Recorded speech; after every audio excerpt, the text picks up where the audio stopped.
In this lesson, we're going to begin looking at how to create a class. And so we're beginning an investigation of object-oriented programming. And we're going to start by talking about the data members of a class. And when you create a class, the first thing you want to do is think about what kind of data are you going to capture in that class. And to use an example, we're going to create a date class. So a date class keeps track of the month, the day, and the year. And we want to store those values as integers since they're always whole numbers. And we're going to demonstrate now how to do that. So we start off with the keyword class, followed by the name of the class. And you'll notice that code blocks automatically sets up the block for us.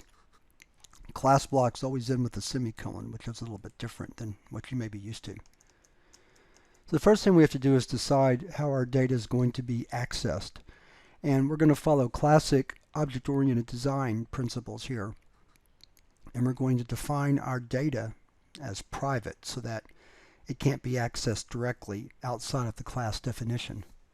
So the first thing we have to do is declare our private section. And so we do that by typing the word private followed by a colon. So then the next part is very simple. We're simply going to create our variables, month, day, and year, and store them like that. And what that means now is that when we create a class object, we cannot automatically access these values. And the reason we do that is so that we can provide some control via function definitions, either from the constructor or from some sort of accessor function that would allow the user to change the month, day, or the year. Let's change that order because that's going to be how we're going to always do it. So let's do this. Month, day, year. There.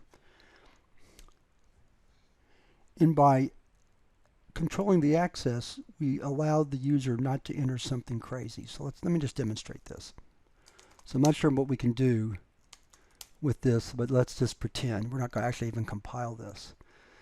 So if today is the 15th of March, I could write today.month equals 3. Now this is if I had public data.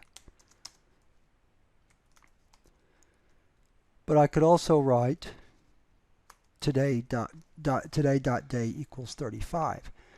And that's perfectly legal because 35 is a valid integer value, but it's not a valid day value. There are no days that have there are no months that have 35 days in them. So because of that, we don't want to make the primary data members of our class public. Because, for example, a month, we could set a month to 23. 23 is a perfectly legitimate integer value, but it's not a legitimate month value. There are no months numbered 23, or there is not a month numbered 23. So for that reason, we make our data members, at least these particular data members, private. If we want to provide access to them, we can via a function, and we're going to demonstrate that later. But for now, I just want to emphasize that when you're creating a class, you should almost always make the primary data members that make up or that are going to really define the state of your objects as private accessed variables or data members, so that you can only access them via some sort of function where you can perform some sort of data validation. And with that, we've wrapped up this lesson on creating class data members.